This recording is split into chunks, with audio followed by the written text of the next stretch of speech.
Meeting এর গতিপথের উপরে আমরা নির্ধারণ করব পরবর্তী কর্মসূচি।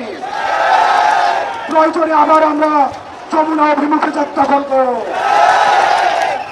আমরা দেখতে পাচ্ছি গত 2 দিনে এখনো পর্যন্ত কোন স্পষ্ট রুটম্যাপ আমরা এই অন্তর্বর্তীকালীন সরকার থেকে আমরা পাই নাই। আমরা 1 ঘন্টার মধ্যে আমরা 1 ঘন্টা দেখব, 1 ঘন্টার মধ্যে যদি আমরা কোন ধরনের আমরা সুস্পষ্ট রুটম্যাপ না পাই, তাহলে আমরা মার্চ টু যমুনা আমরা ঘোষণা করছি।